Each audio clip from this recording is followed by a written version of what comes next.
There we are. Technical problems abound, but we are here, live and direct to your faces, so that I can read out the following. You are listening to Let's Go, the weekly anime podcast about weekly anime from Dynamite the Brain and Secret of the Sailor Madness. So come along and hang with the Let's Go gang. It's Dwayne. Hello. It's Niall. Ari. And it's me, Brian. And on this episode, we are covering anime that aired the week of. Oh, he just doesn't put the bloody The dates in here. 20th of May to the 26th of May. Yeah, how did I copy think. everything apart from that bit out? That is correct. Starting with Golden Kamuy, episode 44, Brown Bear Man. Which Great documentary.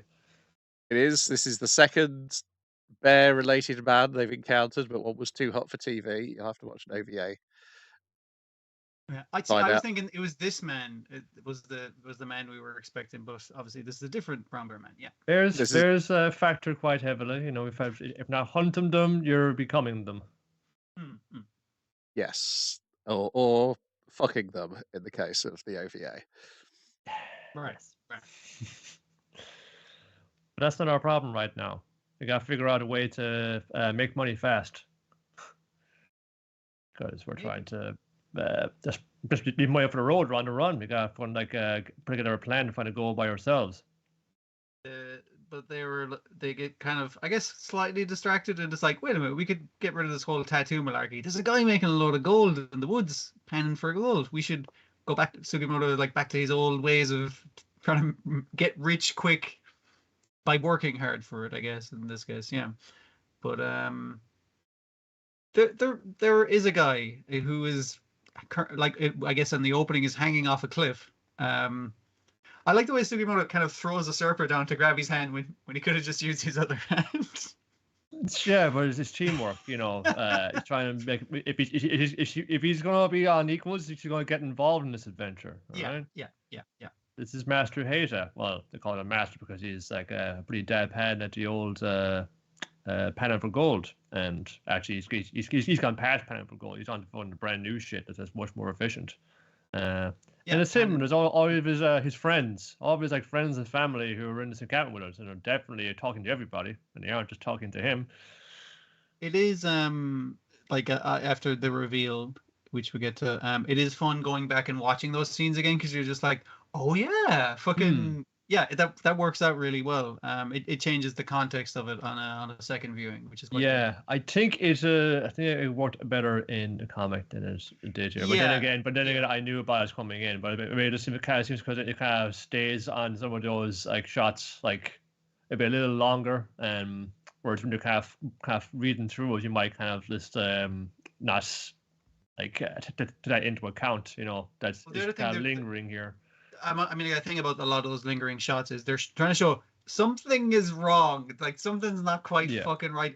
It's supposed to feel slightly disturbing, and it does. So it does what it's going for. Yeah, it's only really after one of them actually interacts with Vasily, the Russian dude, and people saying, okay, he's he can't really say anything, but he's just scribbling things. He can't really say anything, and we're not 100% sure he understands Japanese, so it's just interact with him is very vague. Yeah. But that's all fine. I mean, we're here. We're going to find Master Hater. He's kind of hit upon a new. This is the new shit where.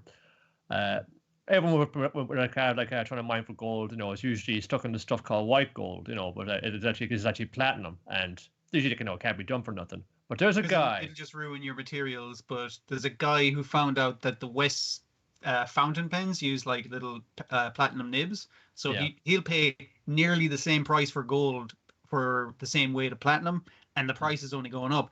So it's kind of a weird synchronicity with Dr. Stone, where they're also looking for platinum. Just a weird look in the river. Of course. And he was like, we've been just throwing that shit away. There's loads of it in here.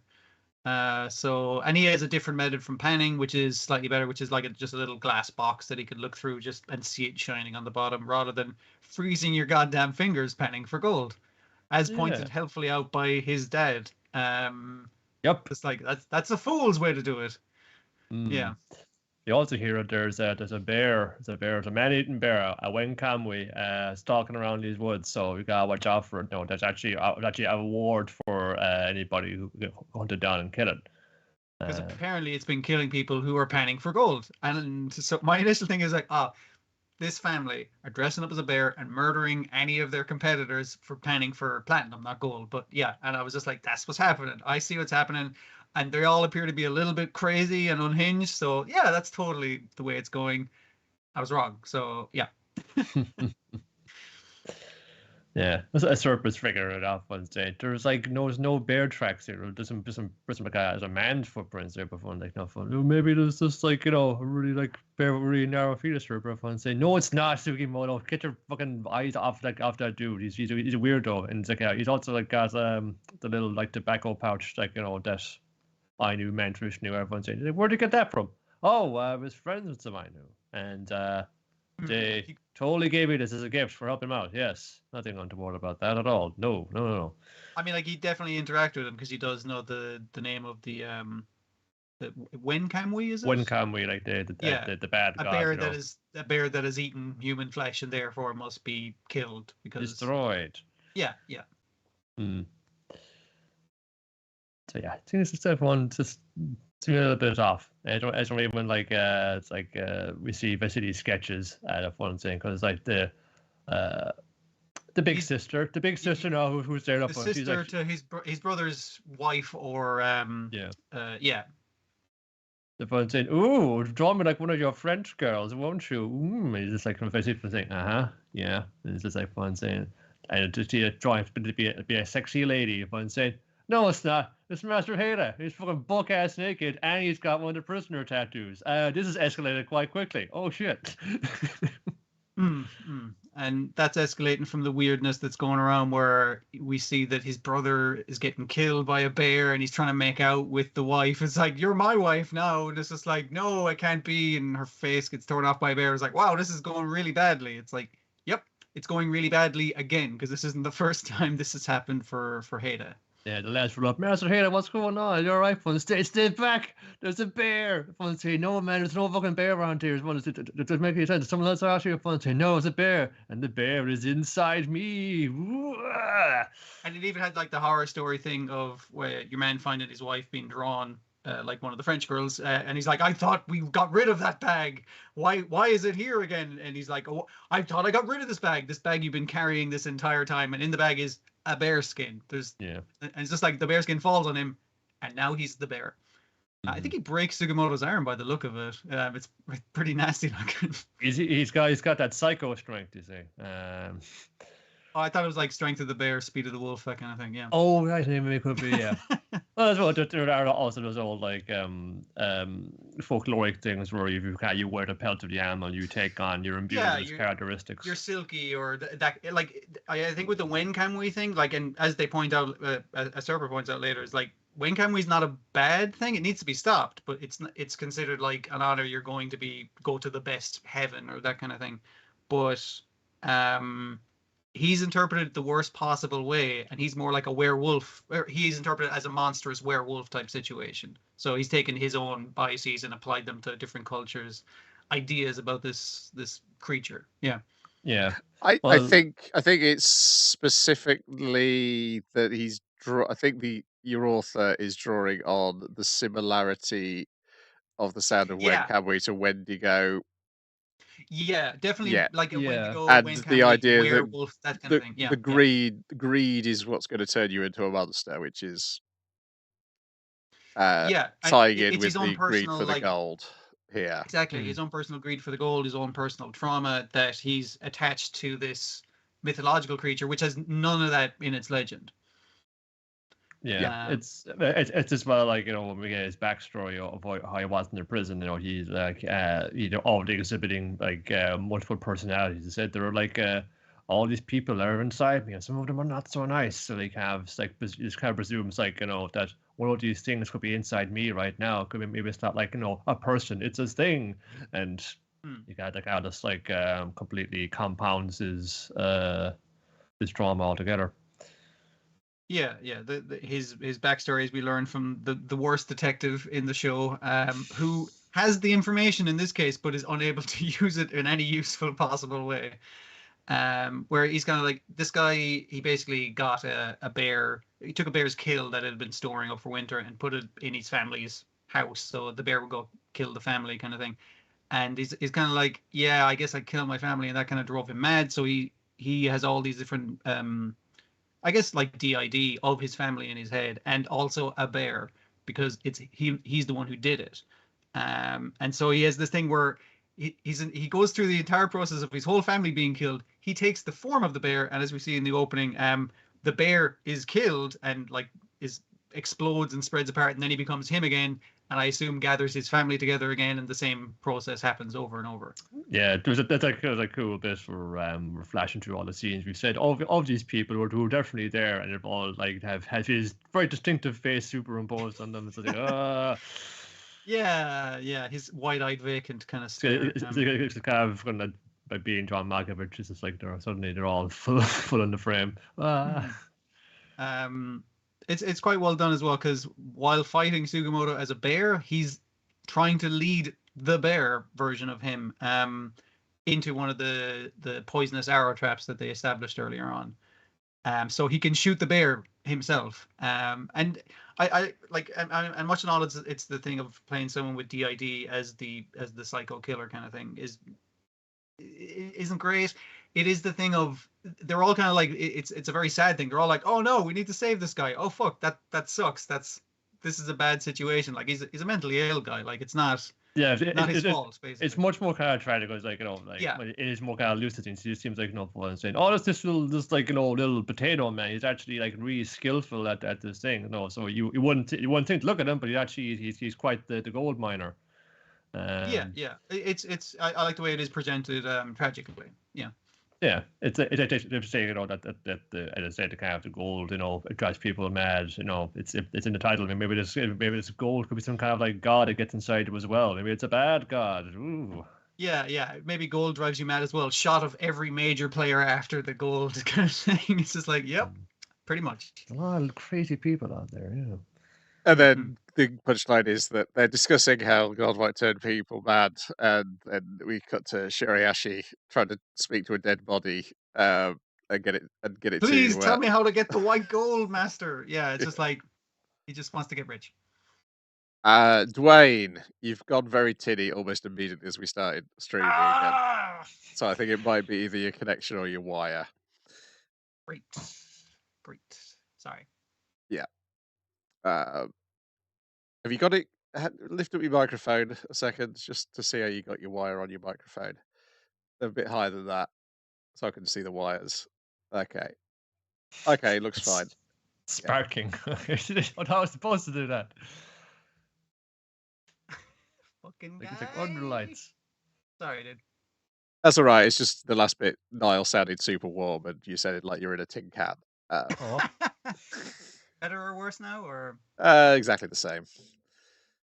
cool. So we've lost your video as well. Oh, you can see you there now. Okay. Whoa. Fine. Right. Okay. Well, you can't because we can see you on our end, so yes, that ain't your fault. No, you're fine. You just stop coming up in my little tiny window.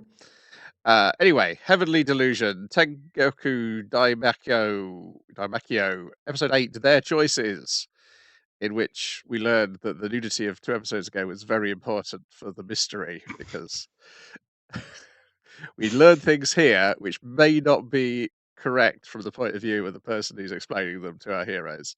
And our heroes, and it's not necessarily the sort of people who are going to put together the information they've got over these episodes and figure things out for themselves. But we, the viewer, can possibly do this. Yeah. A lot of the time, our heroes are kind of taking people at their word, and it's not that the people are necessarily lying; it's just that they don't necessarily know everything. Yeah. No. Yeah. So yeah, it's like, can you come and help kill a patient I've got, because she's got this disease, and if she dies from this disease, she's going to turn into one of those monsters. But you've got the power, kid. You can reach in and kill those monsters, so you could probably do it to her and prevent her, let her die peacefully as she wants to do. Yeah, we've only kept her alive this long because basically had to keep cutting off each bit of her that got infected, That's more which infected stalls because it. the But infection will kill her. But when we cut off a whole, like, we eventually go up to like the shoulder in terms of cutting off the limb. It's just like, yeah, there's only so much we can do. Eventually, that keep infection will regrouping kill and her. coming back. Yeah. Yeah. And the question is like, is that what all the other people with the amputations? Because have they had the disease and they've cut off the disease part of their body? Yeah, is that because there are a lot of amputees in the hospital and related to the hospital? Yes. Yeah. Yeah, because you would think, oh, we're a post-apocalypse. There was a big disasters. Like, well, a decade You get or fucking so ago tetanus, now. like that could kill you. Sure. But sure, who knows what could be happening out there? So you don't pay no mind. But then it's just like, wait a minute, and they all came to you because Meanwhile, outside, the what they call the. Oh, I forgot to mention the last day. They have a terrible logo that I saw them Yes. workshopping on one of the background things. It was just like, they think they're such a big deal. It's Life Man or something like that. It's not a good name for an organization. The Luddites Yes. are revolting. Yes, and some kid throws a rock and it hits a guy, and so he throws the rock back, and then he misses It's so the person. well placed as well, because the guy looks at the leader and he's like, "Oh man, I love the leader. She's great. Oh, I'm so in love with the leader. I'll throw a rock at a guy. That'll really impress the leader." And the guy's like, "Are they fucking throwing rocks at us? What the fuck?" And he throws a rock back. It clocks the leader in the head. She falls down because it doesn't even clock her in the head. It bounces off upside. It almost clocks her in the head because she sees it coming. She loses the balance on the box. She loses the balance because she's been lifted up in this thing, and they drop her, and she clocks her head on the ground. Yeah. Yes. The leader has been wounded. And they're like, violence isn't the answer. And they were like, you fucking throw a rock at us. What the fuck, guys? But the expression she has when she hits her head on the ground is so cartoonish, and the way that it all happened is so cartoonish that it's probably the one moment of levity. A woman possibly, it's not quite clear whether she died from that fall or not, or whether the other guy. She absolutely didn't. But nonetheless, like Sinister Ball dude, see, this is my opportunity to control this monkey farm and put out some actual work. God, it'd be a real shame if she fucking died right now, and that would make me the default leader, and I could go like, actually violence is the answer, because they use violence against us by killing our leader in a series of comedic events. And the girl wants to die seeing the sun, so they figure out we just have to take like first the essential equipment out, or get the extension cord, that kind of thing, because he's talking about her. And this, like, I am a sinister, weird, one-eyed doctor, and I'm a real creep. And when he's walking him through the hospital, they're like, "Hey doc, my prosthetic hand is squeaking." And he's like, "Yeah, get a little bit of oil or grease on just this part, because the rest of it will interfere with it." Another one's like, "Hey doc, can you help me out with this?" "Hey doc," and he's like, "I'll come back to it later, because like there's always more." And he seems like that's a bit cynical. But then this girl that's hooked up to all these machines, he's super concerned about. He's just like, "Yeah, you can talk to her through. She can talk through this this pad." Yeah, a tablet computer that I've hooked up, because she can't talk anymore, and she only has one functional eye, and he's really concerned with her health and safety and that kind of thing. So, like, his real humanity kind of comes through with it, where he's like, "Oh, she called me an idiot because he pulled on some extension that wasn't extending far enough." She's like, "That hurts, you idiot." And he's like, "Oh man, fucking, I feel bad now." And it's just like, he's a guy. He's trying to do his best in a really shitty situation. Yeah, the Maro has to do the business then, and he's just been, grappling with way that all of one way through. And he's refusing to do it until they fulfill her last wish, and she wants to see the sky again. It's just like, get her from her hospital room to just outside. It's literally the corridor, and then there's a window. We can just take her straight through to a balcony. It's grand. Yeah. They're nice little sequences where it gets very kind of abstract. She's kind of pixelating almost kind of down like into the very core of her fucking soul almost. Yes, if one take this like this little red thing which is the very center of her, it's just to squash it, and obviously it's red and that. It's less a violent thing that he does with the things, and more like he's holding it like gently and then having to do the forceful squashing, and it's him doing it, not an abstracted hand. And he's obviously fun thinking, I've been doing this all the time to fucking like multi-headed monsters like it was nothing, but those are all going to used to be people, man. Those were all people. It's fucked up. I'm not sure how I feel about this anymore. I don't want to give it a cool name now. It's not a cool thing to do at all. Of course, the question is, Are they people? Are they? Yeah, no, Because that is the thing. this like, is from his understanding right now, like, Yeah. I've been killing people this whole time, and now I have to kill Mhm. like someone who is dying, and like from what he understands of the situation, this is the right thing to do. I Yeah. mean, he's not questioning it, but like it's making him go like, fuck, have I been killing people this whole time, and I don't feel good killing this person who doesn't deserve to die? Yes, because obviously we've got Dr. Usami. He's saying people catch this disease, and then they turn into this monster. You cut the disease If they off. die with the disease, yeah, Yes, it prevents it, but it will always come back. Hmm. And so, because they turn into the monster, Maru could use his power to reach inside them and crush the core. However, seen he he can see almost the core crushed the inside core someone. of Hmm. the landlady, and Yeah. she was Yeah. completely naked, so we know she had no disease. That was why Yeah. the plot important nudity in the in 2 episodes ago was to set us up to go, oh. So, and also, of course, by the end of the episode, we learn Usami is not a doctor. He's just a guy who likes to make No, things. like he apparently likes to fiddle around with stuff, so he's been making prosthetic limbs because, like, presumably he understands the mechanics of it, but he's not a doctor. Well, he was only taking care of the girl who was And then someone else would come. would have to be his daughter or a relation to him, because she had no eyes and he gave her one of his. And it's the same That's why color, he's like. missing one. Like, that's his. Like, it's really sad and beautiful and everything. Like, there's so many episodes this fucking week that are dealing with death. Yeah, It's a bit much man. for me.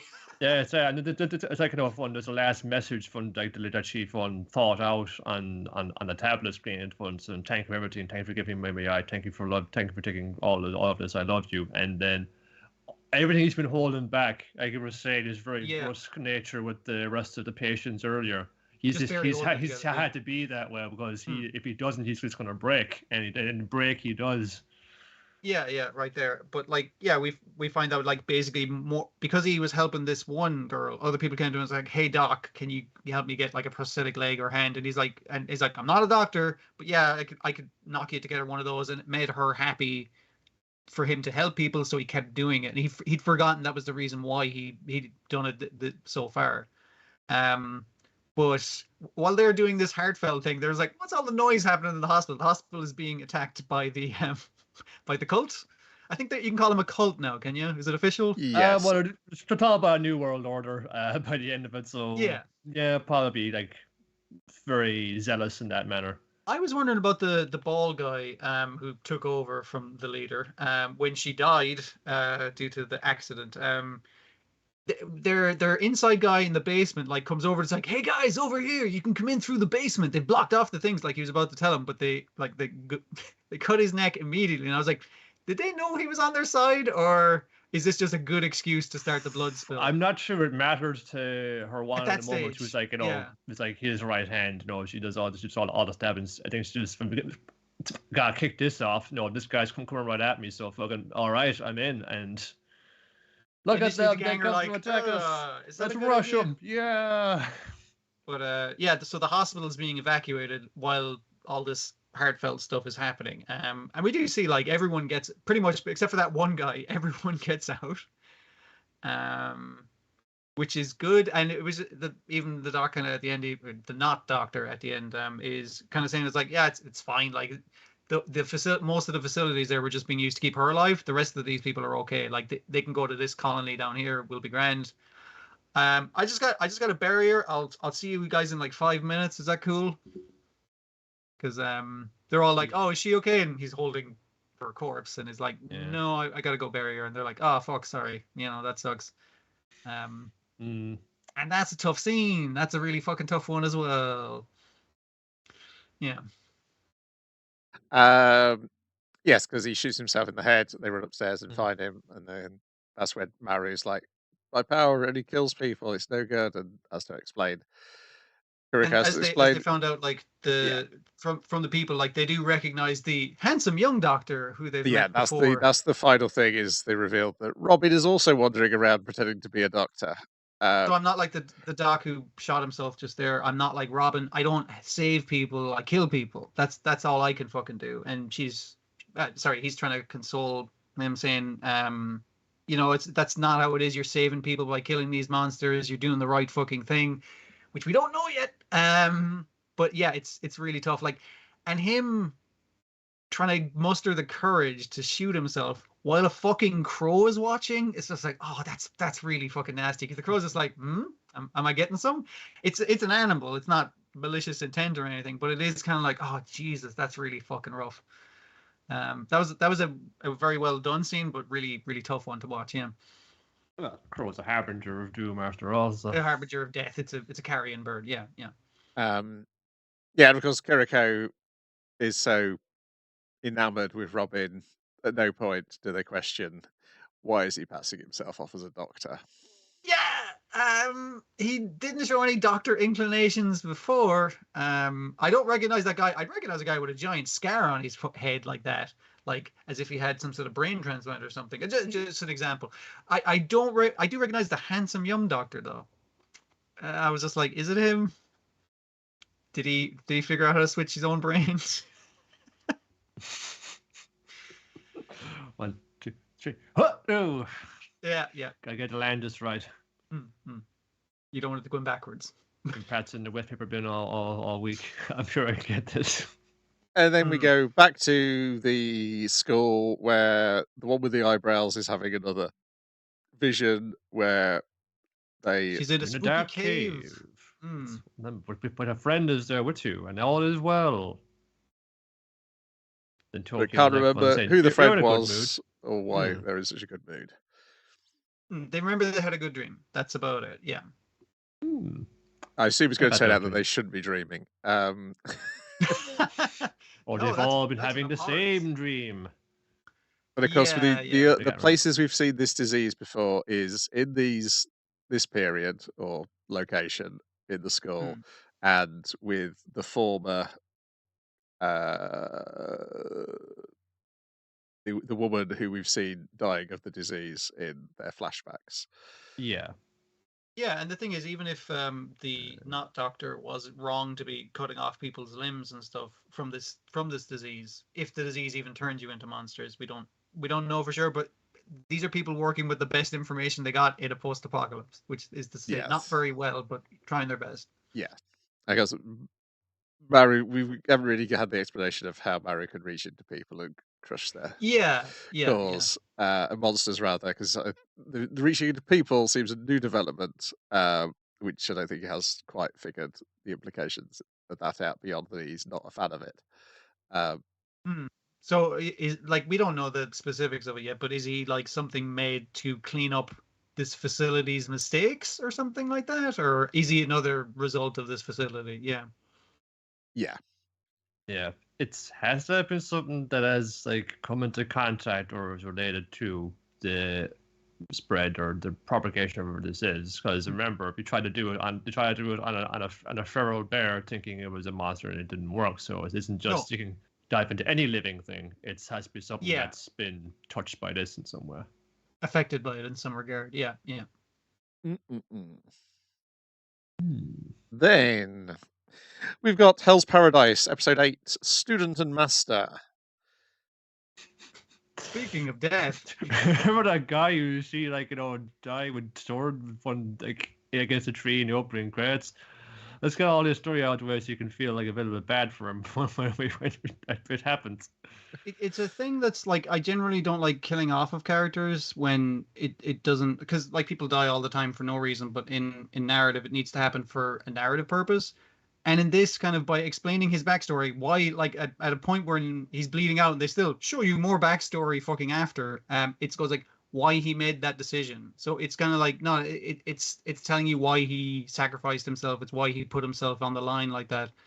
And I like it works quite well for that, as opposed to just going like, it's definitely trying to ring out like emotional weight to it, but it has plot relevance for the things he does, basically. Yeah. And it's also more to kind of bring in Shion as well. Yes, he sort of makes he sort of made like a habit of this of taking in somebody who who has been shunned by other aspects of society, but think you've got prospects. I think you got potential. You can really be something. Yeah. Yes, because while it is ostensibly Tenza's flashback, it's really Shion's flashback. Yeah, it's very well done. and there's a little bit of well, I guess in this case, samurai and a refrigerator to Tenza in that. A little bit. He's a guy who's set up to die, presumably to then give motivation to Shion and Nuragai for the rest of the series. But I mean, like it does kind of like do like the double take where it's like she's very much so, wow, I'm totally going to marry you, which is like that's a bit of a death sentence in this kind of fucking show. But it seems like it's like, oh, we're the main characters of our story, and it's all going to turn out well for us, and it's just you and me, buddy, and not your master. He sounds kind of like a prick. He wanted to kill me just so we could leave, but then you convince him it's like, no, I need to protect this person because they haven't done anything wrong. And Mash is like, okay, fair enough, you've convinced me. It's just like it doesn't take much convincing. So it's like, Yes. okay, maybe the master is. I've got a good eye for people, if you know what I mean. Yeah. Yes. So yeah, It's funny Shion. 'cause- yeah. Shion is the guy with Daredevil powers. He's blind, but he can find his way through sound and He can smell. smell and taste his way through the jungle.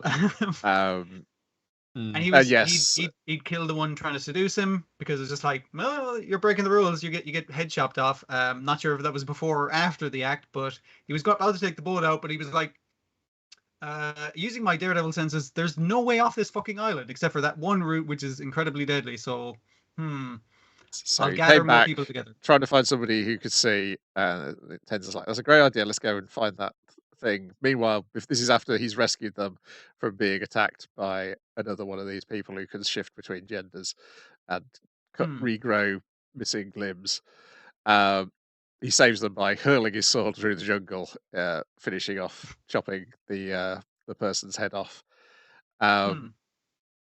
Yeah, so most of the episode is the flashbacks are dealing with like how Shion had taken in Tenza, who was a scoundrel, I believe is the way it's described. His parents didn't give a fuck about him, so he turned to street crime and just beating up samurai and all kinds of shit. And he was just like, I see potential in you. If you can land one blow on me, I will release you from your training. And in trying to train and talking with another fucking guy who is also dead. Yes.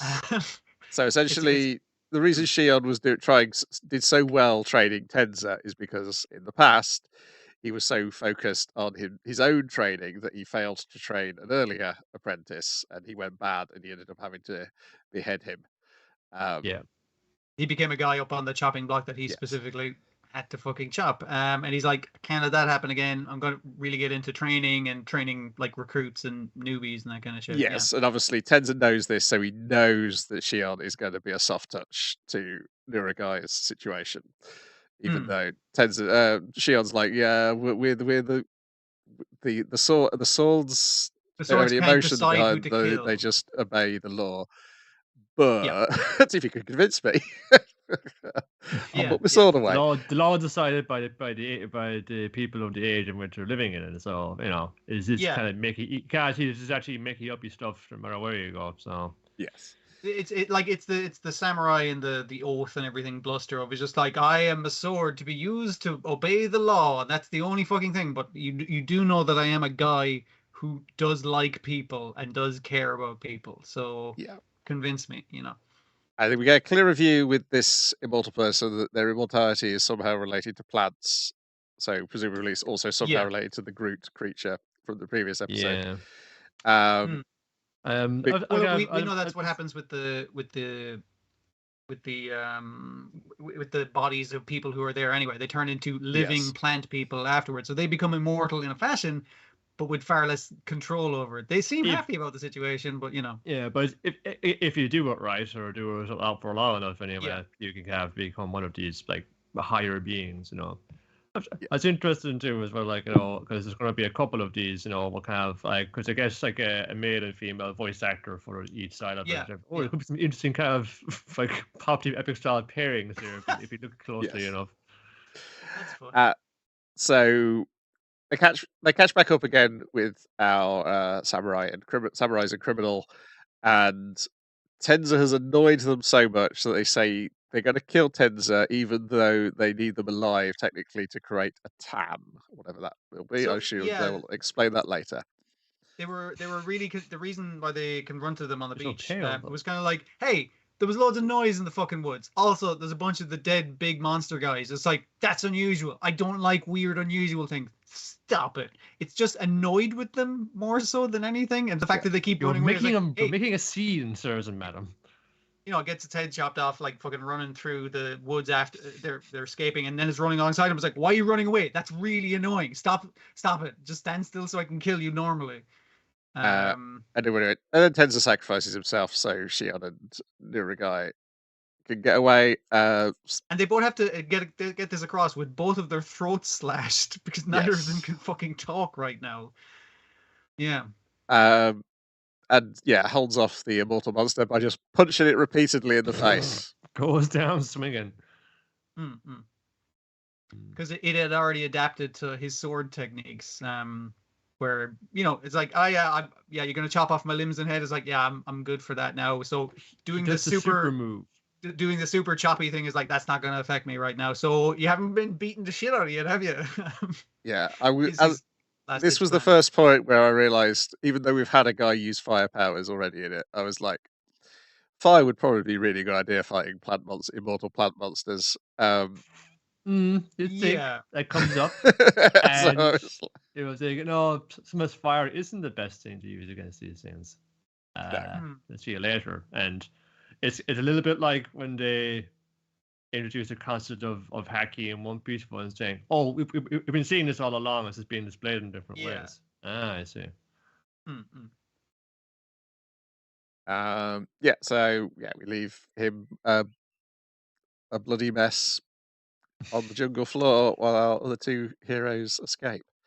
I like really ringing out the emotional stuff as well as bringing up the whole like, I saw potential in you, so I said I'd train you and that kind of thing. And then it's like, I wonder what kind of potential I have. And then you see a happy life he could have potentially lived, but didn't because he's fucking dead. That guy's dead. Really, really very fun saying, well, you're the only woman I know, so of course we get married.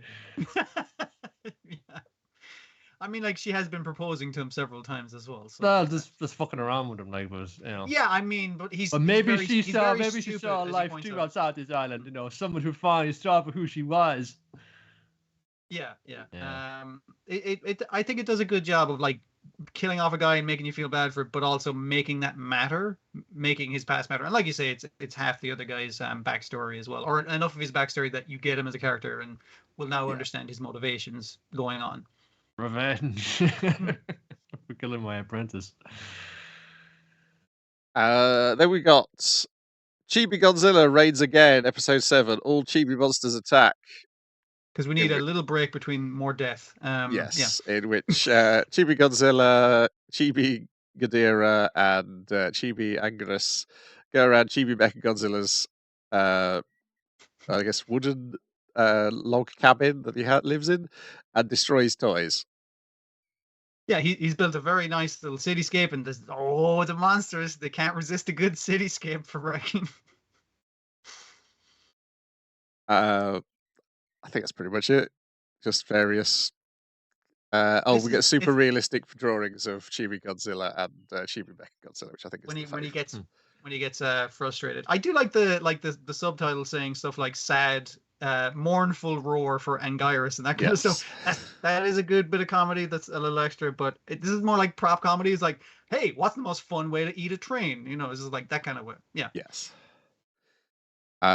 Then Vinland Saga season 2 episode 20 Pain.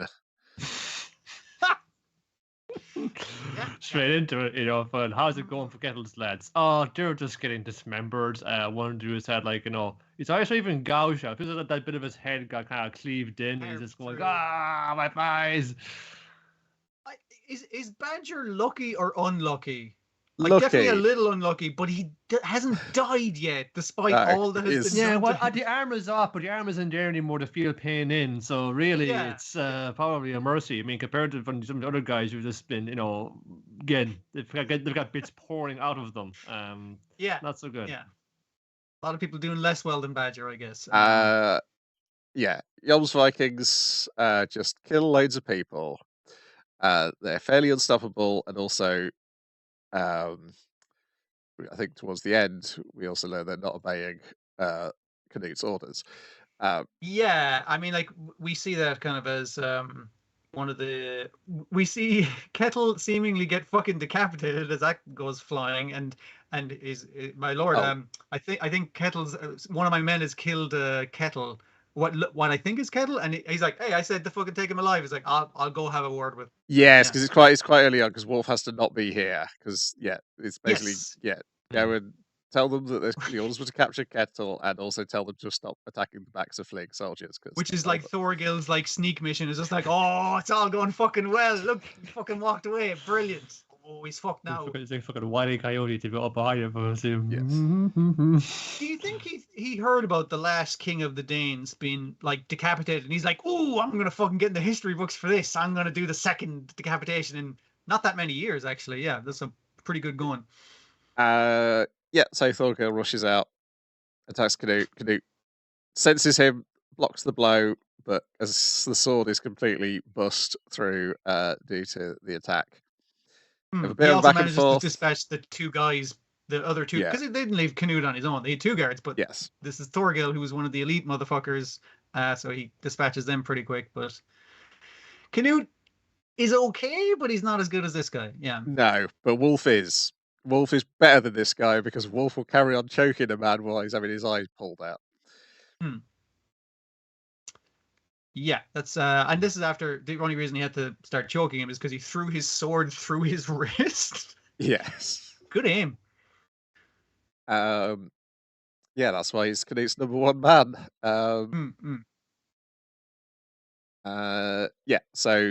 It beats Thorgil and he runs away into the sea. He escapes into the sea, and even as all the men are like, come back to the king's being attacked, the king is kind of like, man, what a guy, Thorgil. I wish we could get him back on side, because wow, what a tough dude he is. Sorry about your eye, Wolf. It's okay, sir. It's part of a job. But this does have the effect of causing Canute's men to retreat. This is not before that the other army has retreated or like. Yeah. Yes. Snake takes it into his own hands and tells everybody to leg it because, also all the betters have lost the will to fight when they get back.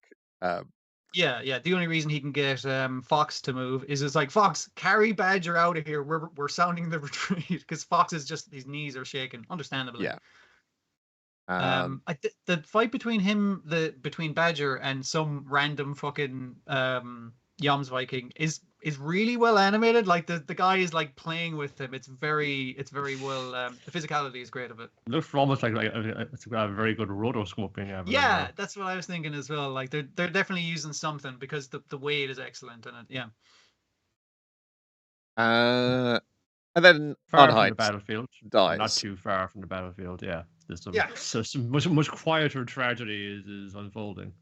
Ironhide is like, hey, I could hear the sounds that heard when everyone I know first died, and then in the meantime everyone since has died. Are they fighting? And they're like, yeah, cool. I think I'm gonna die then. It's like, no, Ironhide, you can't die. And it's like, yeah, everyone I love is dead. So, I mean, I'm good. I think I would go see my. And even like him saying, like, but you gotta live on for your kid, and he's like, yeah, that my kid's already dead. So yeah, like that's like the real fucking like that's the real fucking that's a sharp one point, but it's that you think before. Oh, well, sure, she kind of had the vision of her family after, but she had to come back from it to do that one. Maybe she's gonna make it. No, she's just kind of like literally say thank you, and then she's gone. There's no other reason for her. She says it's going to be here. Even Thorfinn's fun tries to do the fucking like the. My father showed me a way to bring people back from the life using chest compression. He tries to even the one that is fun saying, "No, don't you go! Don't you go die on me! Don't you go!" No, it's just gonna happen. Yeah. Yeah, it's just while dudes are getting like, we're gonna go fucking like the Valhalla lads are gonna fucking beat the shit up each other and chopping heads off and shit like that. And everyone's saying, no, this is fun, just slipping away quietly, and it's like 10 times more fucking soul destroying than anything you're seeing out there. And somehow like, it lets that play out like really well and everything, but in the meantime, Snake has found his boss, the not Iron Fist Kettle. and is like, Jesus Christ, why are you so fucking fat? You're not getting off that fucking easy. I'm going to bring you back alive in a piggyback. And he meets the lads at the car and is like, what the fuck are you guys doing here? I thought you would have escaped by now.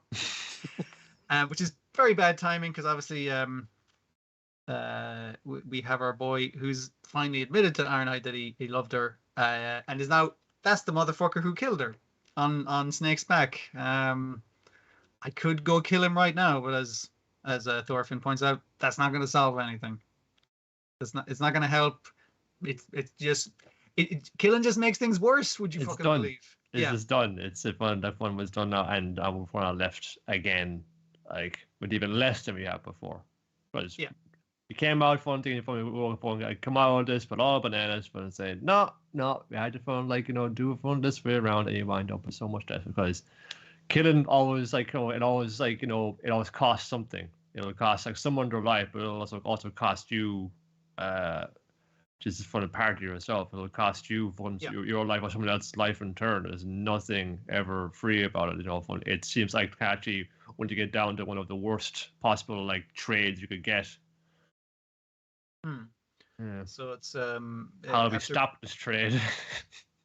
Yeah, and that's the kind of thing that comes to it. So after Barry and Ironhide there, we have Leif Erikson kind of going like, all right, get the ship ready, we're off. Come on, Thorfinn, we're going. And Thorfinn's like, nope, I'm not going. I'm gonna go talk to the king. And Jesus Christ, for relief at that point, saying, my like, God, dude, come on.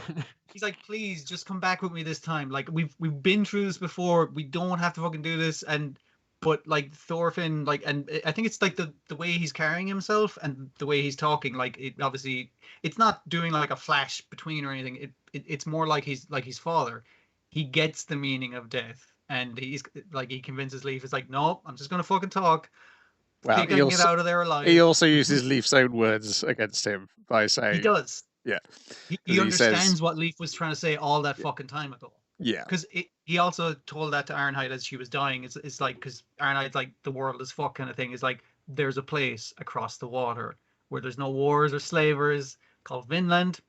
Like, he wanted to say something beautiful to her while she's dying, something that a world that they can't possibly imagine. So he's finally he gets it across to Leif that he understands what the fuck he was trying to say to me all those fucking years ago. Yeah, because Leif had told him that the people of Iceland came to Iceland to flee from war, and Thorfinn, as a kid, thought that was lame.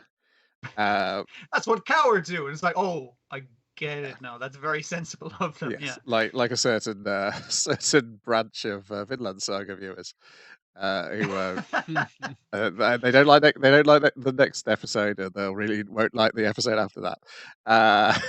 And after that, and after that, and after that. Oh, they'll carry on watching, yes, in some weird hope that they'll get the old Thorfinn back. It's never going to happen.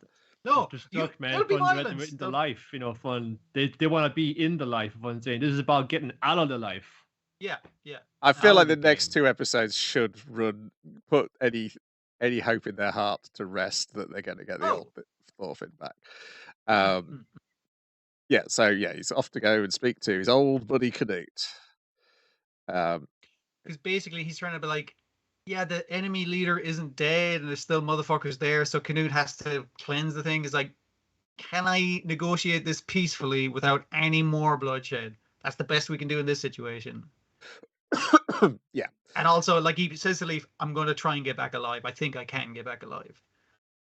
Like, it's the confidence of just like, no, I'm not going to fight. That's not what I'm doing right now. Yeah, it's going to try and negotiate, do diplomacy. Let's see how well that goes down with Vikings.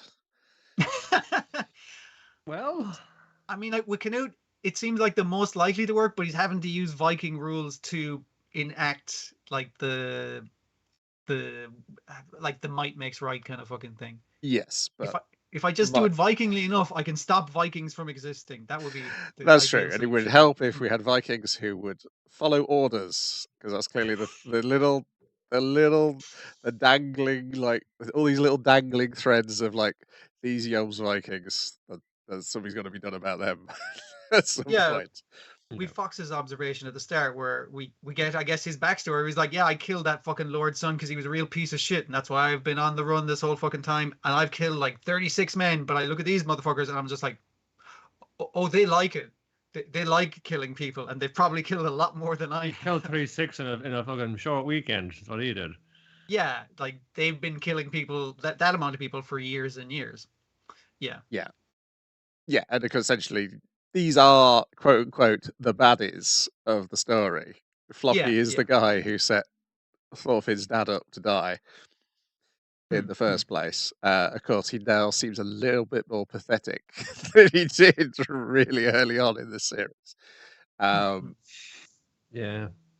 it's just it's just these little kind of lines for thinking. You think, oh yeah, fun. I'm like, I'm not like a subordinate of the king of the days. I'm like his business partner. So I'm as good as. And it's just Sure. Fella, you're a mobster, fun. That's all that's all you fucking are, man. Because to kind of put it in kind of terms, maybe this could be like to get it across in modern terms, you might pick up what I was putting now and saying, yeah, think of like, this is like a violent gang, like, and fucking can use the head of mafia, this whole thing. One thing, you're just like fucking capo, you aren't a godfather, you're not fucking on the same table as this lad at all. And then Thorfinn, he's trying to get out of this life and go straight, but he keeps getting pulled back in.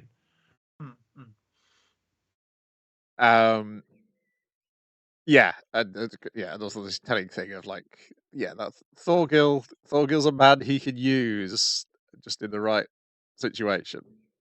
He'll be back.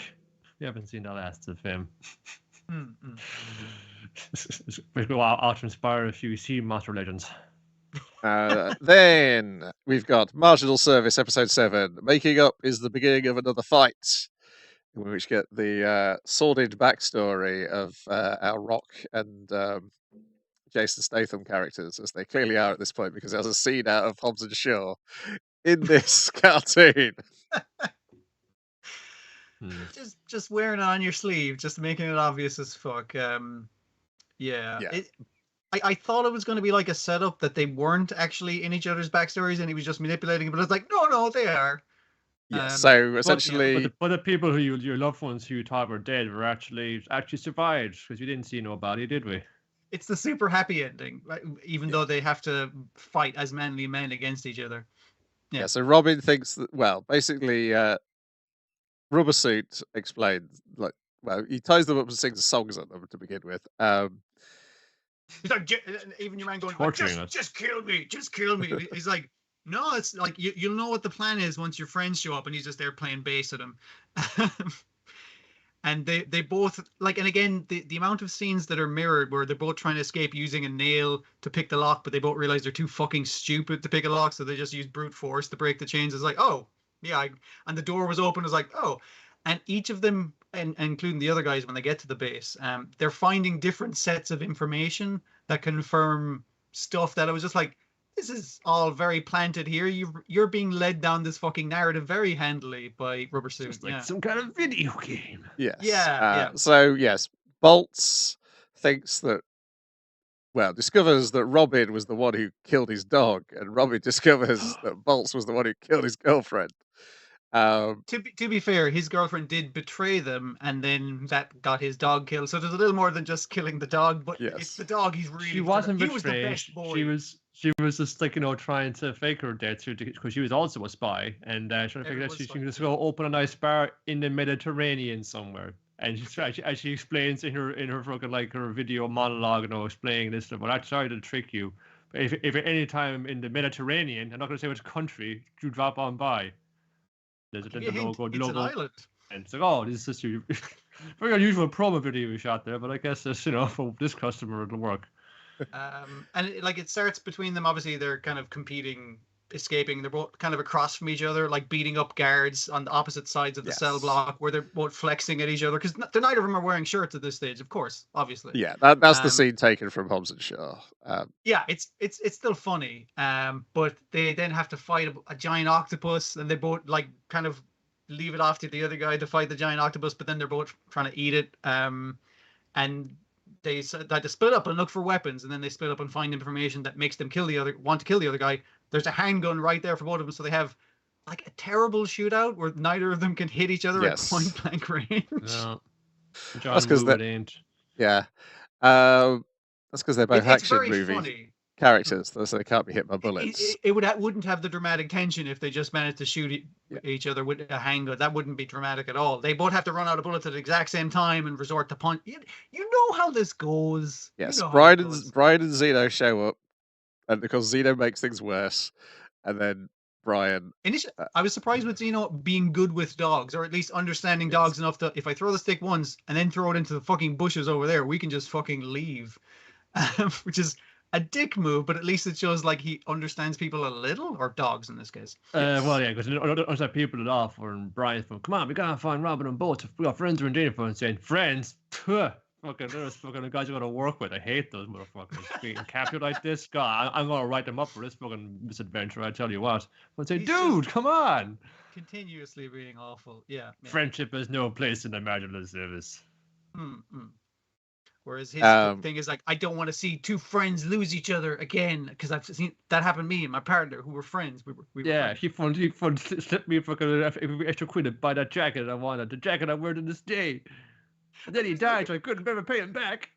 The flashback has him looking at that jacket through the window, like a poor orphan child on the street looking at a toy shop in Christmas. Like it's really fucking some funny. money, like into his hand right there. It's just fun saying, "That's fine. I know you're good for it." It's like, thanks, buddy. Yeah, it's very funny. I'm half expecting his partner to turn out to be alive. Yeah, at this fucking stage, especially with everyone else. Even your dog is still alive, Bolts. He's old now, but I had to go deep cover, like 6 feet under deep. So yeah, the explanation is, well, with the other information we found, it turns out Rubber Suit is an arms dealer. So I guess he stole the dog because the dog is a military trained personnel. Sure, why not? Like that's enough of an explanation. But Brian throwing himself in between the two of them to receive all the punches was funny, and then especially funnier when your man comes up with all the evidence that says, yeah, you guys have no reason to be fighting. Your girlfriend's in the Mediterranean. There's your dog over there. And it's just like, and your man's like, why didn't you tell them earlier? I've been punched a lot. Good stuff. It was me. I thought it would be amusing. You fell right into my hands, marginal service. The end. Yeah, I'll say, yeah, he turns himself in, doesn't he? Yeah.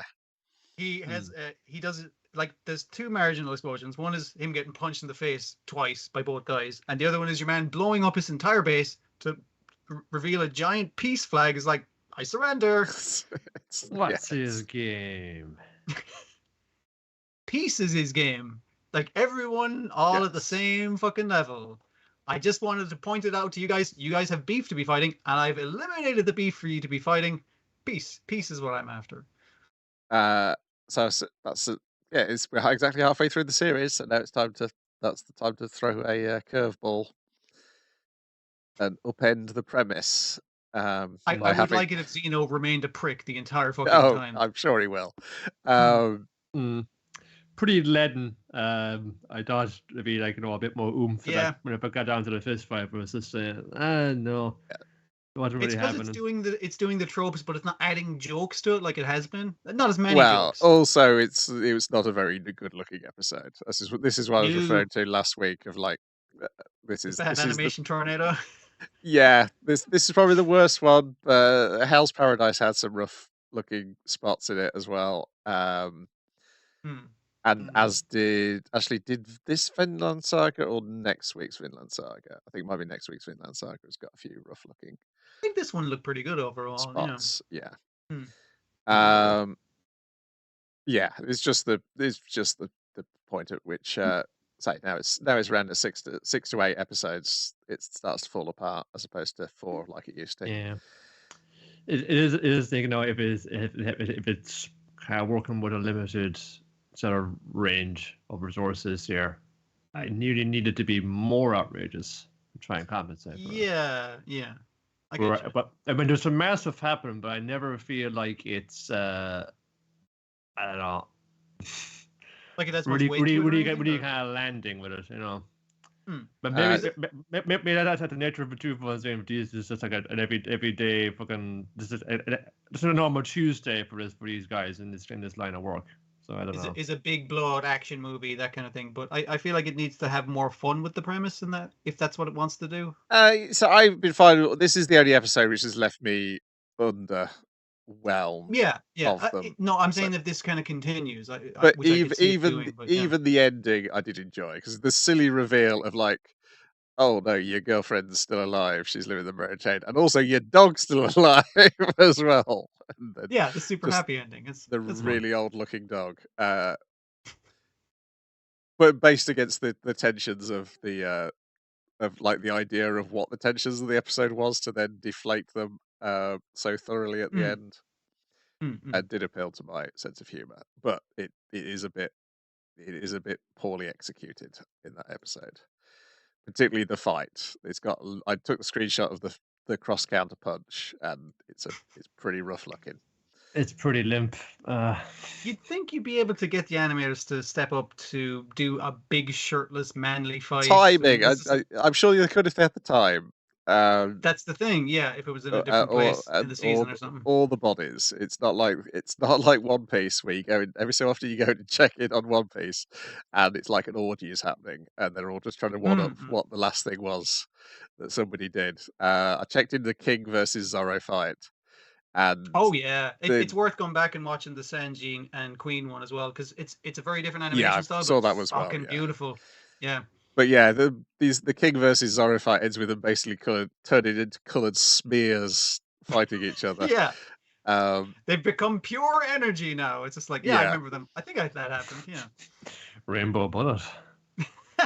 And they just do away with like what the logic of the layout of the floating island is.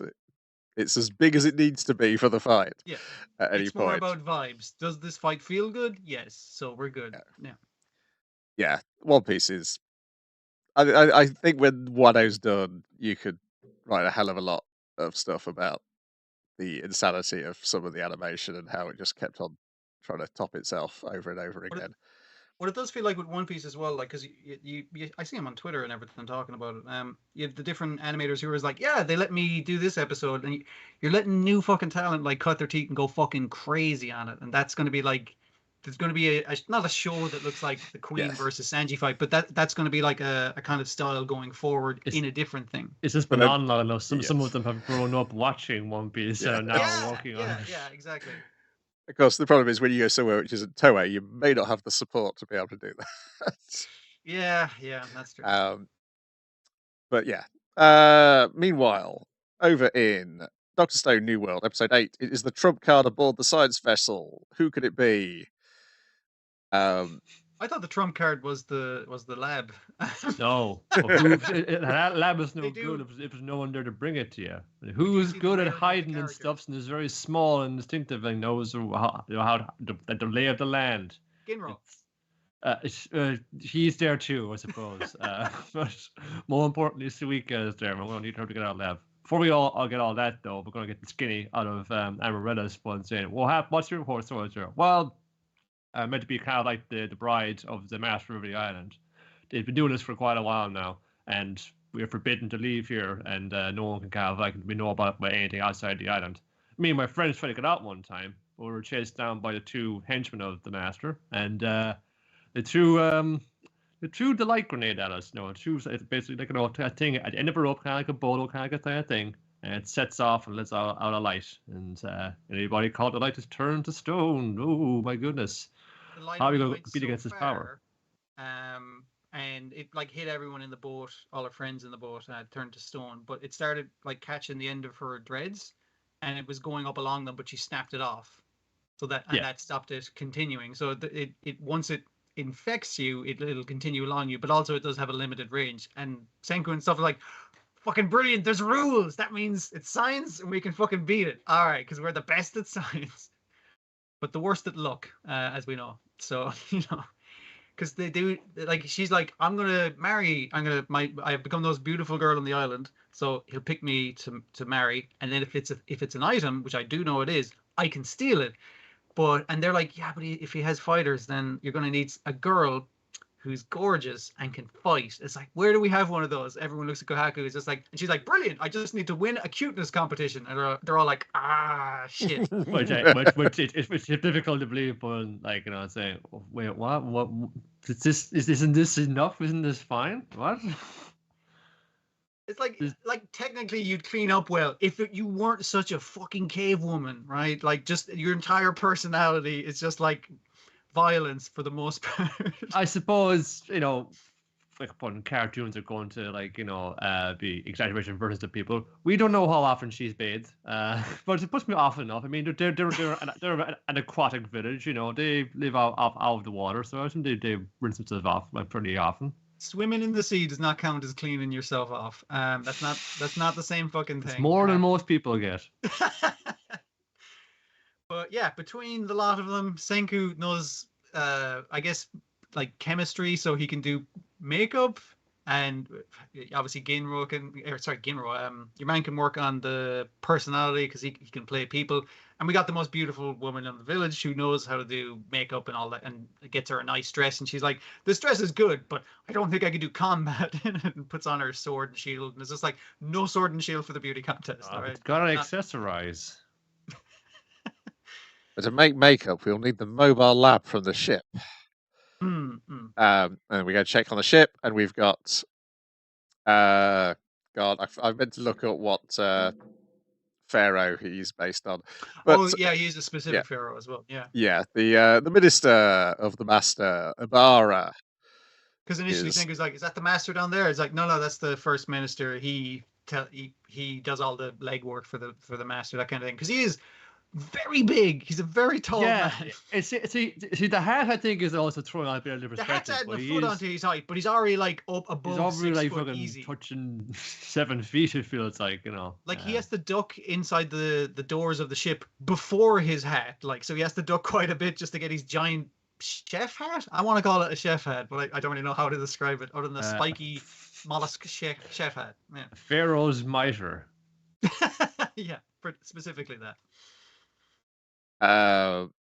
Yes, and he's starts smashing crew statues, which causes Kohaku to head down there, but tells the others not to worry. She's not just going to fly into a berserk rage. And Kurosame intercepts. Yes. And also she calls, but they get her to call out for the lab. For the lab. I think that's her plan, actually. So it's her plan. Yes, it's her plan because they deduce what her plan was after she does it. And they're like, "Oh yes, I just need the lab. Give me the lab." Yes. So they go, "Oh yes, these people will have never heard of the word laboratory because we know the 100 stories, and they didn't mention the laboratory in those 100 stories."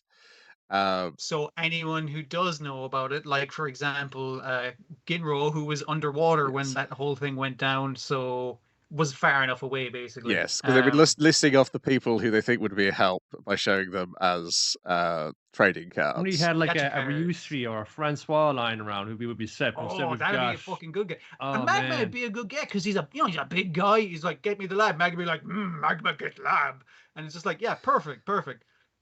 We got the fucking Ginro, fairly common card, very situational. I'm not sure he'd be like a good fit for your deck. Usable. I've won games with him, but it's not what you want to base your plan around. No.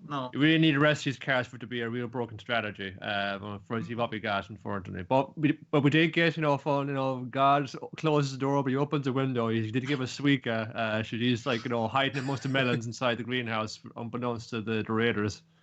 Yeah, like saving Ginro because the guy has noticed, like, "Hey, who moved this barrel?" And they're like, "What?" It's like, yeah, it's like a fingertips fucking distance slightly over than where it was before.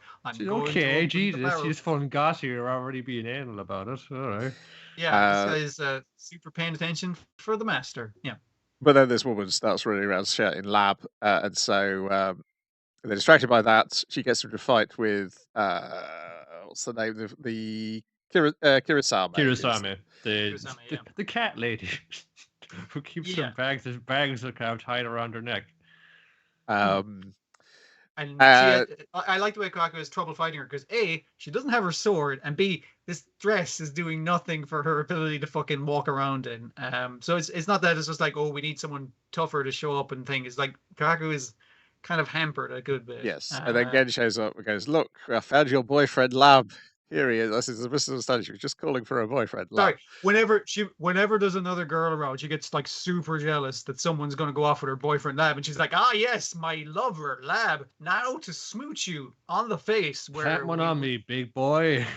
I was looking forward to it. I was like, oh, the kiss, the very non-fucking sexy, Yes. very like nobody wants to be doing this kiss. It did. There's I loads have of- to say, it reminded me of having to do a stage kiss in sixth form play. I mean, like that's basically what they're doing. Neither of them wants to do There's this. this Senku was just there fun saying, "Yo, yes, baby, I'm so glad you're safe." I remember back in the day in the comic of the amount of people like shipping those two, and it's like, no, they are not interested in this. This was cementing. It's just like absolutely not. I mean, that only lasted as long as when Gen showed up. So basically, yeah. That was the initial thing of it. This was just like cementing is like that's not happening. They don't like each other that way. Now I think it's mainly Ukyo and Nikki are the ones. Either that or it's just one person is really into that pairing. Could be. Yeah. How does this episode end? What's the cliffhanger? Is it just them? It's just like 3 guys in there. Oh yes, the SSR. You got our message, you know. Yeah. There's this suspicious melon hanging in a shelf in the greenhouse. Couldn't be a child inside there. No way. Yeah, I do like initially they're Ibarra confused being by the goats confused because they've never seen goats. Yeah. Exactly, the goats. Yeah, it's like all the things they've never seen. Them the being bleating is by. from the 100 stories about goats, and your man's like, I don't know, it was more like a bang and a crash than a blah. So and he's just some random guard, but I just like him going like, it doesn't add up to the evidence. But they don't know what goats can do. Perhaps they're more dangerous than they appear. Yeah. Ginro also like doing like the approved Viking stealth maneuver of hiding in a barrel. It's tradition. You have an episode at sea, you gotta have several people hiding in barrels. Yeah. Hiding in a melon. Ibarra's voice has more range than I was expecting, and I quite like it. Yeah, he's fairly animated, fairly emotional with what he's saying. So I'm curious as to how he goes with it. It's not what I thought where it would be fairly up here and then kind of but it's like because you get very jovial fun saying oh. Yeah. How amusing. And I can see his scary eyes as well, because I remember like there was some very like sinister drawings of him in the comic. You know, he's just like kind of peering into the knot hole, and his funny his eyes are completely fucking crazy. He's like, ooh, we're gonna have fun with that later. Then we've got Ranking of Kings, the Treasure Chest of Courage 7, the Snake Charmer with the Crooked Smile, and the Big Falls Banquet. I only watched the first half of this because that's all I had time for. But felt to me like I had to wait a moment to get kind of Bevan. How Bevan got his groove in the first place. Because he was like one of the big four, and seemingly because he survived some big battle, he was just like, I have barely stood on my feet while the other guys actually did not all the work, but he's just like I don't have literal superpowers like some of these motherfuckers. All right, I'm just pretty good with a sword. Right, time for a training montage. I gotta get fun, beefed up. I gotta fun do it. Gotta be fun, doing the press ups. Gotta be doing the jogging at sunset. It gotta be fun, hitting the trees so hard to the just squats with breaks. the boulder, that kind of thing. And now to take on Appius again, our spear guy, who literally is superhumanly strong with a spear, and Appius is just like, nope, that's as far as you go. You're at the maximum level that a person can attain using normal methods. I literally have some weird fucking contract kind of shit going on, so it doesn't work for you, I'm afraid. And Mr. Snake comes up and it's like, oh, you're trying so hard, boss. I mean, you gotta find the right teacher. I've heard it was this dude. He's from his deathbed. He's like, they found the brother of the king of the underworld. You know some mad shit about sword fighting. Maybe you gotta go him. It'll cost you, but it could be worth looking into. If I'm saying, I like how helpful his multi-headed snake is been, because basically it confirms in this one is like the snake taught our boy how to lip read, which is like snakes don't have lips. But... No, snakes don't have ears, so they have to lip read to understand what things are saying. I suppose it's like, that's pretty good. But and the snake's just like, the word is there's this guy, Prince of the Underworld. He'll search out for a lot of money. So he takes as much money as he can fit in a big heavy bag, goes to the underworld. Just about gets past the guards, because the guards were like, no, where's your letter of recommendation? And he's like, I don't have one, but I really need this guy. You'd be doing me a solid, please, please, please. And they're just like, no, we don't fucking know you from nobody. But the captain, who really needs a name at this stage, the captain of the guard comes out and is like, I like the cut of these, Jim. I'll take him to Despa and see if he'll train him. He'd take you in. He's just in the middle of his morning facial. Well, the money seems sufficient, so let's see what he's got. He says it's like he has him fight the captain. He's like, he's quite good. He's got the fundamentals fucking down pat. He's excellent. This money isn't enough to pay me, but we'll consider it a down payment. You can get back to me later. He says to the captain, it's like, and I'm pretty sure this guy's going to be a success no matter what fucking happens. So I'm just going to make money regardless. This is a win-win for me. Yeah, I gotta see, how his method, what we saw how it applied with Boji, what I'm saying. Yes. It's not just about how many push-ups you can do or how many fun sword techniques, that's all kind of basic shit. But it's like, what kind of fucking image you have of yourself, what kind of fucking kind of what character you're gonna be. What's maybe your kind of specialty, essentially, if I'm saying. Can you visualize yourself as the kind of badass, that's suited for what what your ability is? Yeah, because he's like, I get like tragic fucking hero vibes from you, but like if you want to win people over, right, you got to win them with a fucking smile. Check it out, and he like fixes himself like, check out my winning smile. It's like, the nicest smile he could do, and it's like, you do a smile, and man's like, I've been serious my entire life, so I cannot smile without forcing. And that's your problem, because you're too narrow-minded. When you think about, if I just keep working hard, that you'll eventually get strong. But saying no, you could become completely you're closing off so many avenues of. Well, I check out this sword. It's a fun kind of wavy ass sword, but saying, well, how am I going to fight with this? You haven't even tried yet, so how do you know it doesn't work? There's no rule that says the sword needs to be straight for it to fucking work. And it's the idea that it's like, by you being hardworking, diligent, serious, it gets you so fucking far. But once you hit something above your fucking level, you don't have the imagination to go beyond that, because you're so serious and so straight laced by the book. You can't figure out, how do I surpass this limit? So we're gonna get you past that, and to help you with that, I'm going to teach you how to cut through steel. Imagine the steel is your biggest rival you want to overcome. Yeah, he's got it. No, after some time, because the mustache is starting to grow in, which he shaves off straight away after he finishes his training. It was a very teenage mustache. It comes in nicely later, but much nicer later. But he's able to kind of best happiest in a fight. One, he knows a cut through iron, he's cut through the spirit, but also fun. Just be a sneaky dude, kind of fun, really kind of weave your way in there under his guard. Maybe that's your thing. Maybe it's got to be like a brute force. It's all about how you apply it and where and when. It's about timing. You just gotta be a sneaky dude, where you kind of, your smile would be fun, say, kind of cocky sneer. That could be the kind of disarming little smile you have, or unnerves them.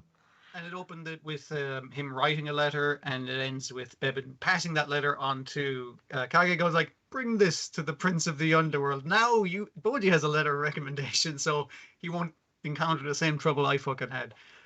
So he is like, and he has the cocksure smile, which is still very crooked, and he's trying, but yeah.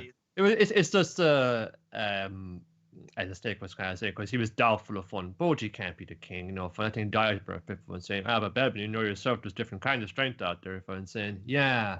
And I think Boji's going to save a lot of people, so he'll probably save his brother as well. So he's worth helping out. Yeah. Yeah. Just some sweet fun montages and some kind of fun duels and things that really fun going for us here. Yeah. And of course, when Bebin is just these glistening sweaty pecs in the sunlight, there's just lots of that in there. That's got to be someone's favorite character now for sure. Just from this episode. Not that he wouldn't be a favorite character before. He's great. Yeah, but it was a bit of backstory for him that I was looking forward to actually getting a bit more on, because he's obviously one of the more interesting dudes in the Big Four. The rest of them, as far as I can tell, are a bunch of big idiots. I mean, maybe Dorsch, he's a bit more of a bloodlet, but the other two are just fucking idiots.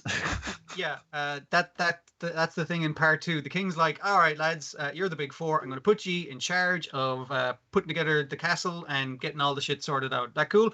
And obviously, Bebin's kind of like, I can do it myself. And it's like, what do you think? You don't fucking need us? I could fucking do it. And the Apis is kind of like, my lord, this is below below me, but I believe I can do it better than any of the rest of them. They're all infighting. He's like, Jesus Christ, these fucking guys. So he dismisses them, and he says to Hokuro, hey, Hokuro, a word. And it's like, Hokuro's like, oh, fuck, I'm a random guard. What the fuck? And it's like, you've hung out the most with these guys, so you're the perfect man for this job. I need you to figure out how to make these fuckers work together. So he brings them out for a night of drinking. They all fucking hate it. They all hate each other. It's like, you didn't tell me he'd be coming. What's up? Hmm? Oh, Nothing. sorry. Oh, Nothing. what's up? Sorry. I was mentioning the fact they aren't getting along. Oh man, went all down the pub. They went down to the pub. They Took don't like off. to be there. Everyone tries to leave, but then a very rude, burly man starts insulting them and say they suck. And Hokuro's trying to get his sword master to like not fucking fight, not murder this man in a pub.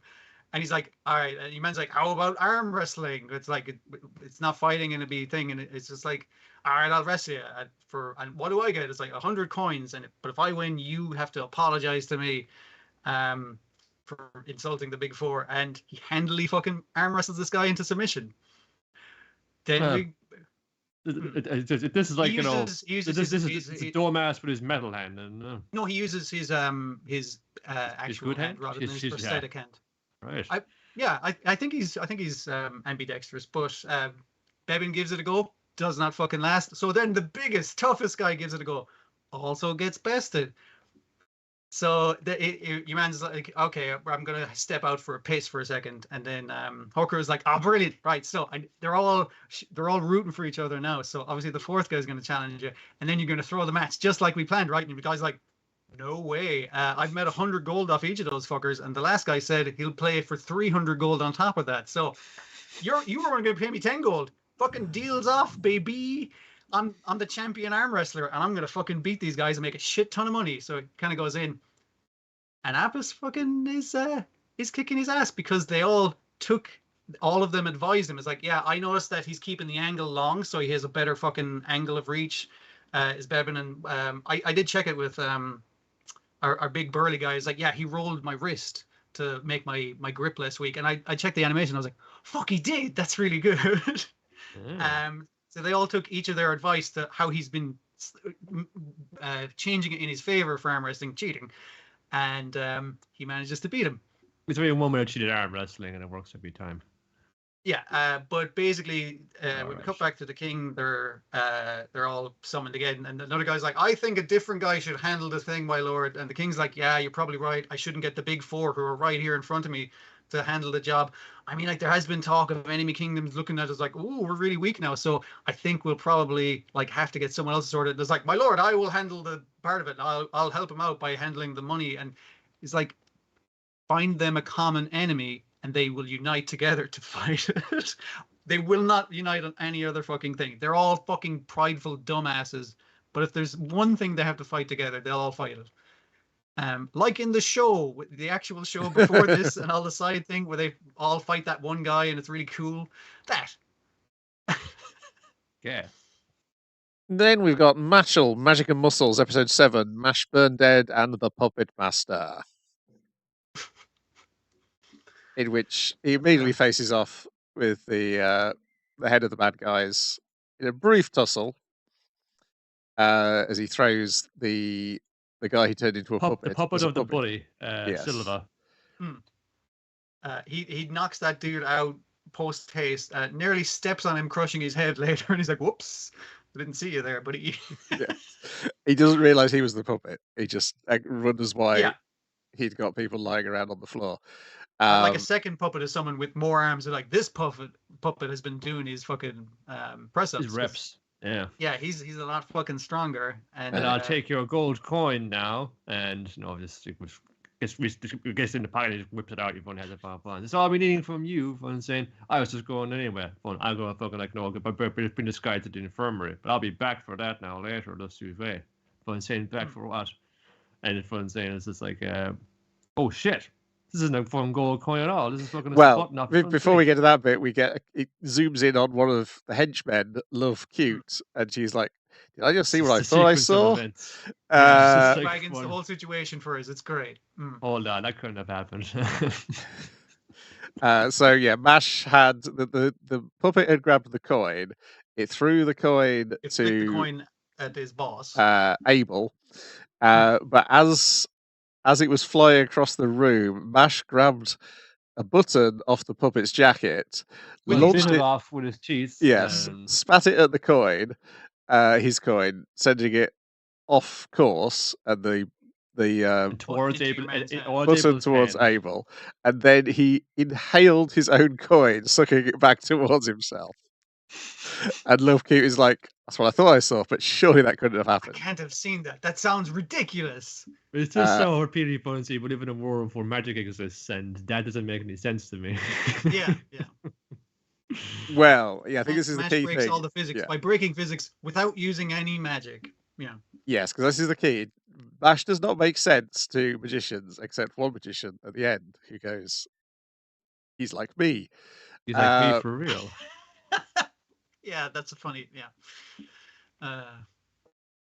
Meanwhile, Lance and Dot are having a grump off in Finn's room, and Finn wants them to leave. They're both like, you should fucking leave. No, you should fucking leave. And he's like, you should both leave. This is my fucking room. Get out of here. We're waiting for Mash. Mash drops Silver off at the nurse's office and states, when one of us is in trouble, we are all in trouble, and bites his tongue in attempting to say that.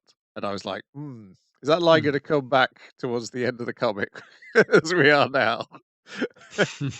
That wasn't the time to say it, but now we'll finally get it. Also, Silva kind of waking up is like, wait, aren't we enemies? And wait, what are you doing? Is like, oh, I'm working my obliques. Like he's doing like side stuffs in the fucking hospital. That's what Lance thinks as well, because then we got a form of strategy against these guys. We're going to be after our coins. No, one, make sure we all stick together. Don't let them sneak up on you.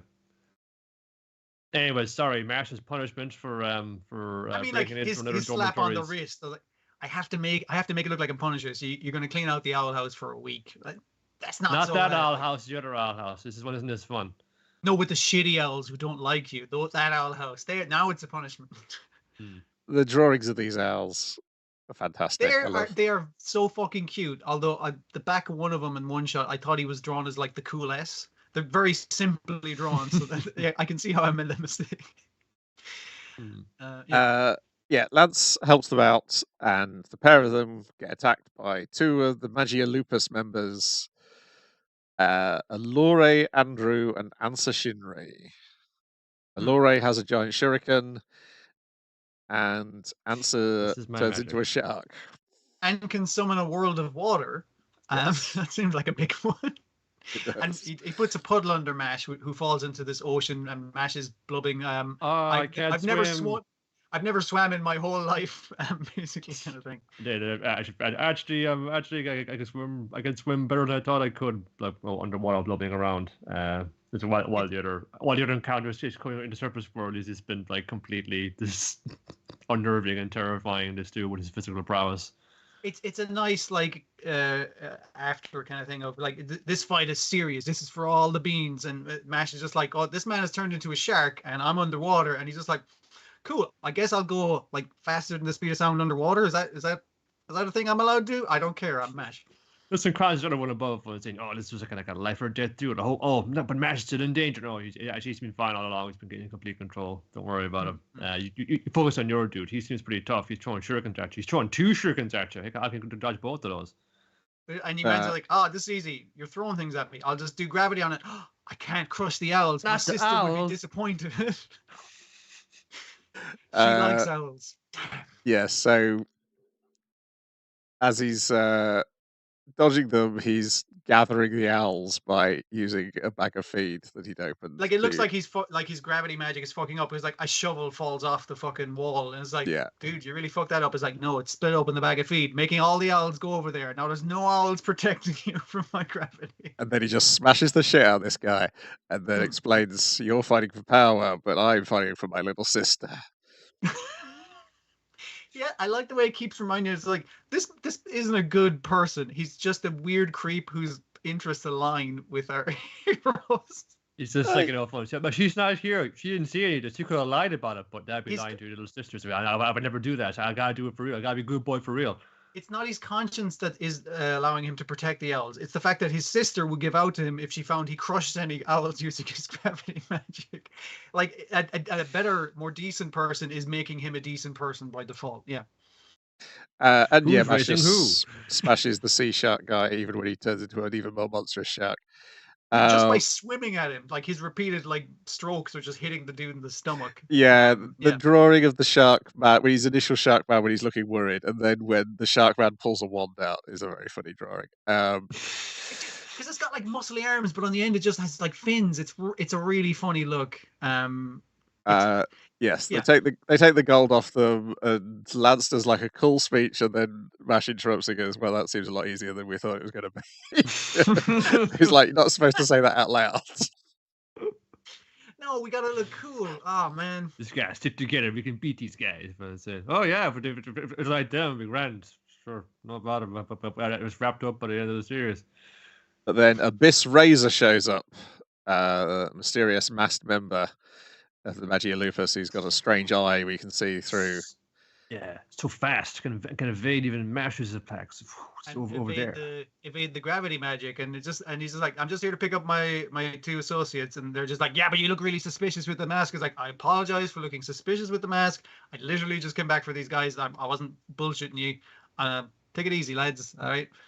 Puts them in the bottle that we did establish before. So yeah. Yeah, and then as he's leaving, he realizes that guy Mash cracked my mask. And he must have incredible speed and no magic, just like me. He's the same type of magic as me.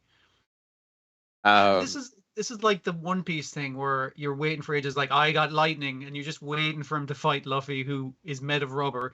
And it's kind of like the thing was like, I've cancelled your magic. What can you do now, Mash? And it's just like, he's not using that, but it's like that very often. Yeah. But like there's kind of more and more guys who kind of thought about it and think, well, you can also use magic just to kind of like put a spell to make yourself just super strong. So now that'd be like making yourself like physically strong again with your magic abilities. So it would be like matching your physical strength against his physical strength. So technically, this is an even match. And that's it for this week. We've got the this new mysterious guy who might be as good as Mash. Yeah, it's probably getting into more like getting the surrounding kind of cast involved, and it has become the game of how do we keep Mash out of this so the rest of the gang have their time to shine before he comes along and just like suplexes whatever problem. Also making sure there's enough bad guys for everybody to have a fight. Yeah. Also, we need at least like a scene with Lemon per episode because we're trying to really work her in there as best we can. We got to sell all this Lemon merch, and she's just really not doing anything.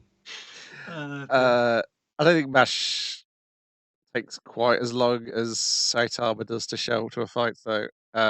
No, he gets there. Yeah. I mean, there will eventually be a point where we'll be waiting for him for a long time, but that won't be for many seasons to come. He's killed twice. He brought back twice. Birdie Wing, episode 21. Last thing for tonight: Rainbow and Bullet. In which we learn that the butler, he's also a super golfer. Of course, he was. He got out of that bloody lifestyle years ago. And stuck with the mafia. Clearly, the dad and the Char are two different people. We do see them in the same room, by which I mean like a golf same windswept thing cliff by the on sea. a golf course. Yeah, and again, like he really softens this episode because he has loads of nice smiles and he's like, I enjoy the game of golf. It's not just I'm not just battle scared from golf. Well, yeah. I guess he's been wandering around the golf battlefields. He's running into so many old friends and saying, "Oh, you're a butler now. How is that working out for you?" Yeah, it's a good time for him as well. Also, because that Alan guy could clearly see through his bullshit. He knows that Leo's here to try and force Eve to be a better golfer. Not to actually destroy her in golf. Because he's saying to the butler, he's like, you're here on Eve's side. He's like, no, I'm just fucking checking things out. You're here to help Eve as well. He's like, no, I'm here to defeat Eve. And they're both like, Oh no, he's like, why didn't you help her come out of her shell? And he says, well, I could say the I'm her same to enemy. you. And then that's Yeah. when he wanders off with his little smile on his face. And it turns out, yes, he does by trading the wild woman of golf to challenge her. Could they not have gone the whole hog? It was like, I found a cave woman defrosted from an iceberg, and I trained her in golf. Like, We don't know that he didn't. No, we I don't. just want them to confirm it. That's all. She's always eating. She's got the same sort of ragged. She's almost like got the exact same ragged cuts to her clothes as pro golfer Saro has to his clothes. She has a running start for all of her drives. She keeps like going over par, but also like goes wildly under par as well. So she like that blasts it. Just hits it full power every fucking hit. Yeah, because the course is designed to punish people who play wildly. Aggressively. Yeah, aggressively. And we have two people here who play aggressively. But one of them plays more aggressive than Eve, which will force Eve to come up with a new solution and perhaps listen to a goddamn caddy who's telling her not to do all the things which put her grossly below par in the first part of the episode. Yeah. We did actually open with Aoi kind of confronting her coach, where the coach is like, "Hey, good job, you won the tournament. Come in for a hug." And she's like, "Daughter." Oh, I knew it. Like he goes for the hug first in while he's in the hospital bed, and she's like, "Are you my dad?" And he's like, "Yeah, you got me. Okay, come in for that hug now." Like he's not being a shit about it. He's like, "Listen, I had to for all the golf related reasons that I'll get into in a moment." Protect you. Yeah. But that is resolved. They don't leave that fucking hanging, which I do appreciate. Yeah. Anyways, Aoi, you've got a number of commercial engagements you got to go. We got to shoot fucking 4 ads just today. So come on, we got to get moving. But I want to watch Eve. Nope. Go get the highlights like everybody else does. And then we get the golf. We've got Ichida slowly going through every 80s stereotype of what lesbians wear, as she's now wearing a coveralls this time. On the job. Also, children presenters is children. Yes, also any young mom in the 80s as well. So were lesbian, so that's appropriate. Yeah. Has she got Eve written on the back of the coveralls as well? I think she's got. I feel like she does. Like she's got something written on the back. Team Eve or something like that. Yeah. We do have our Viper shows up to do commentary, and her husband. I don't know if they're married yet. Or I don't think they're married yet. No, maybe that's how the show will end. Like multiple marriages all around. They're tied down like that, man. It's been together for so long. This feels like we're married. So it's all cool. A few months. It's so long because that's all it's been. She falls in love fast and hard, man. You know, she said she's had a rough life. You know, it's fun diving out of windows, trying to evade golf mafia assassins.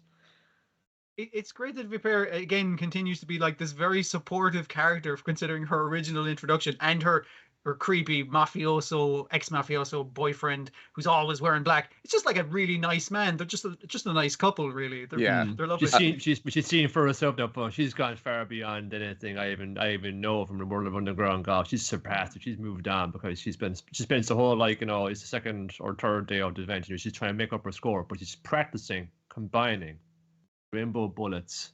Her father sitting her through like a rainbow golf swing. They're both rainbows. So how do I fucking get them together? I'm saying just by fucking practice. Sacrificing a bit of a score, but also improving it at the same time to get more used to the course. Just getting the feel of the shot down. Just so. Then by the third day, onto the solo fun saying, have we got? I think we've got. And it's fun showing in front of Leo a shot fun saying, that's not one of my shots. It's not one of her dad's shots either. It's something in between. Oh my God. It's a rainbow bullet. Buster! Which somehow allows it to fucking achieve break multiple sound barriers as it launches through the air. It's this perfect golf swing. The perfect kind of shot for any occasion at all. She's using only slightly kind of varying it up because it lands in a bunker. But you have no fun. The escaping rainbow burst shot. You have the soaring rainbow burst shot. Fun. This. It's the perfect amalgamation of their two golfing styles, just like her father wanted. And I like the cut back to the bar where just that one shot makes the toddlers all think that she's won the game. Because she drove it further. She won! It's like, guys, that's not how God also, works. they saw... give her the $10,000. She gets it. They also saw Aisha eating bananas and they wanted to eat bananas. They were reacting to golf like children would. It's like, oh, wow, bananas. Brilliant.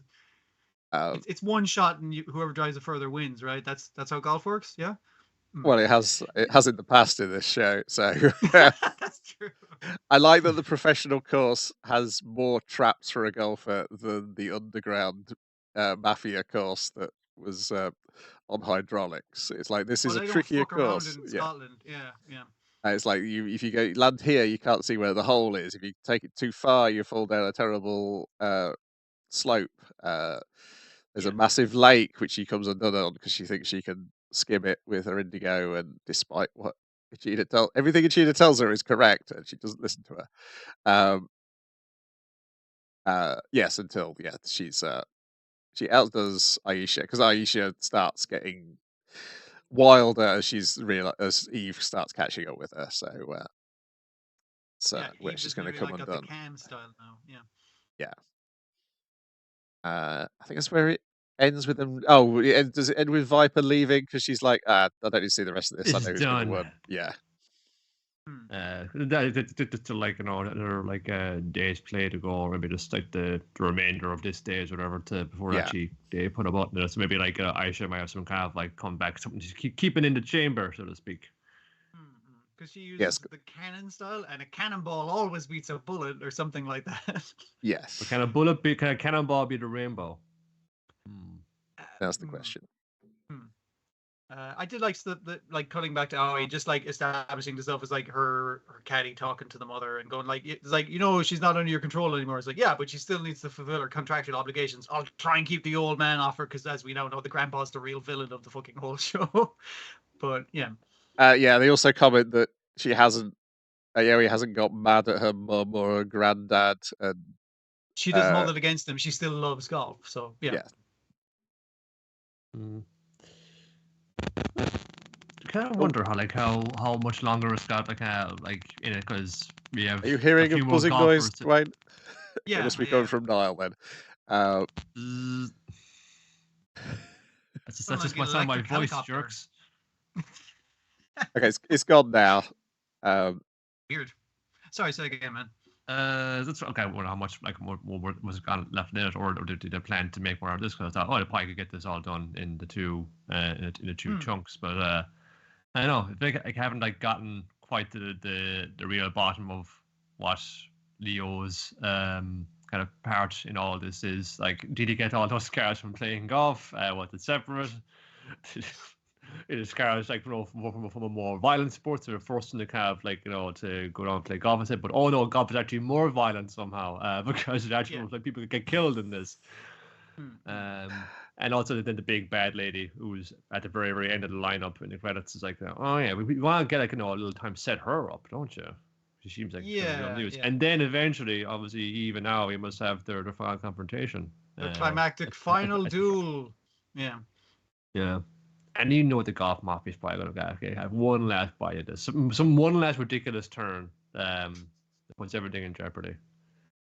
It does come across very romantic in the flashbacks when the dad's telling Leo that he really wants to see someone who's got a combination of both of our golf shots. There's a lot of guy and girl romance kind of things, and even the guy-girl stuff is kind of nipped in the bud, where Eve kind of comes out to the head of the school in golf. Is like, oh, you'll be leaving the school to go pro, huh? And she's like, yeah, take care of my dad for me. And she's like, oh, fucking what?